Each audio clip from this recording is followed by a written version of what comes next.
and your hyperspace technology and your advanced tunnels with Mach 2 super trains and your underground cities, they're so secure while we're frying and we're hitting with tsunamis and global earth changes, they'll all be entombed in their rock graves deep in the earth, in the bowels of hell. That's their future. So don't think you can hide yourself. The only thing that'll save you won't be your guns, it won't be your bad attitude, it won't be your bullets or your physical prowess, it'll be your spirit. And if your spirit tells you to go to the left and you want to go to the right, you better listen to your spirit. And you better do a lot of praying, people, because if you don't become centered, and that means not me telling you what to do, but you finding out what your God wants you to do. It says, to those who are going to die by the sword, they will die. And to those who are to be imprisoned, to those who are going to be martyred, and there's going to be a lot of martyrs, they're going to be trying to tell the others, this is what's coming. Because we are not years, we are months away from catastrophe. Look at this. Climate shift, mass species extinctions, geopolitical collisions of empires of total domination, invasions of consciousness. This is what we're facing. When we're talking about this tonight, we're talking about them literally invading the cortex of the human mind. The vertical rise of technologies they call the singularity. The post-human, transhuman species, they literally want to replace us. People think, well, I'm so good. I don't care if you're a billionaire. Do you have an IQ of 20 billion? Do you have a mind that is now meshed with a supercomputer array that can know everything about everything that goes on the planet? Do you have a lifespan of 20,000 years? Can you travel across the galaxy and advance technology with other civilizations? Well, I don't think so. So therefore, if you don't recognize what you are as a spirit being first, our civilization will soon end because we will not join the galactic, if you want to call it, civilizations. We are an infant culture about to learn to walk, and they're looking and say, look, he's going to walk. No, oh, he's going to fall down the well. Are we going to walk or are we going to fall down the well? And it's all dependent on these questions. What evidence supports that we are not alone? Every religious book has talked about the seers or the watchers. I call them long-standing, intelligent, foundational entities. They call them the Ben Elohim in the Bible. Suppressed NASA, SETI, Vatican telescope evidence, all kinds of evidence that we have not only at higher dimensional beings that are astral, we call them demonic, whatever you want to call them, but there are beings in all kinds of civilizations across our galaxy and our cosmos and universe, not only from somewhere, but from some when. And that may be from the past, present, or future.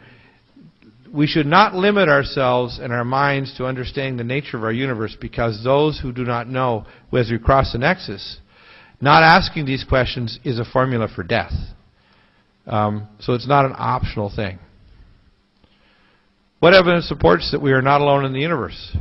Well, this is like the original list of the Majestic 12.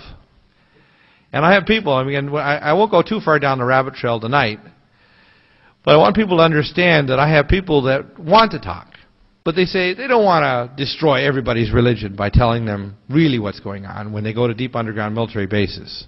They don't want to really destroy and terrify people to let them know that they've actually been trading human flesh, and why hundreds of thousands and millions of people disappear every year from Eastern European and America and elsewhere in the world, and South America, disappear into underground facilities, off-world bases and other places for experimentations, genetic engineering, and as human veal. They need to know that a lot of this technology and a lot of the evil, it sounds occult because it was. These entities, if you look at the, if you want to call it renditions of the, where people disappeared, so-called taken away by ETs, in converse to Mr. Greer, Dr. Greer, they're not all nice. There's nice ones, and there's not so nice, and then there's really damn nasty. And you need to know that we need to be a little bit more discerning. It's like going down to South Central LA. I'm sure you wouldn't go there unless you knew what you were doing. The Thule Society and these people channeled, and again, I've mentioned this before, and there's various individuals that are doing things that I consider very damn dangerous, such as people like Dr. Fred Bell. And he opened up some astral gates using advanced scalar and sacred geometry. These are dangerous. If you play with fire, you're going to open up rents. And that's what they did when they did the Philadelphia experiment. That's what they did when the Nazis opened up these astral gates, and they let these astral vultures and parasites come through this gate. Most of the technology that the Nazis got was through channeling. It's not all a good thing. You should be aware that when you're playing with fire, you may well get turned into a cinder. Okay? So they were seeking stargates. In fact, part of the reason why they invaded Iraq was they were looking for the ancient stargate that was actually at the ancient museum in Iraq. And there's another stargate that's in Iran, which is one of the reasons why they want to get to Iran, because there's another stargate there. They understand this technology of sacred geometry, and these monsters, these idiots, want to open more stargates. Because they get more channeling and more technology and more converse with these entities, they gain more power. That's why when you look at the technology and the writings of people like Blavatsky and the Theosophists, you say, these people were like Harry Potter. They're occultists, Kabbalists. Look, the Kabbalists, the Kabbalah of Babylonia is simply a use of scalar technologies and sounds to summon astral entities. They're no different than warlocks. Let's call it what it is. They're just warlocks. And they might say it's good, but it's not. What evidence that we're not alone in the universe? Well, there's a real picture of a U.S. Air Force tunneling machine. Now that's really old technology. The stuff that I talked about with John Fiala, who's good friends with Phil Schneider, the ones now are tunnel at 120 to 140 foot rock face and go 12 to 14 miles per day. They can either make a matrix city or they can make a unidirectional tunnel. And these tunnels literally lay an inner core that's obsidian, and then they put an inner core that's locked down with a maglev track in it. They vacuum them out, and these tunnel trains actually are traveling at Mach 2.0 to 2.8 underground between places, so they can cross the United States in less than 35 minutes. They connect all the major parts here. They go underneath the oceans.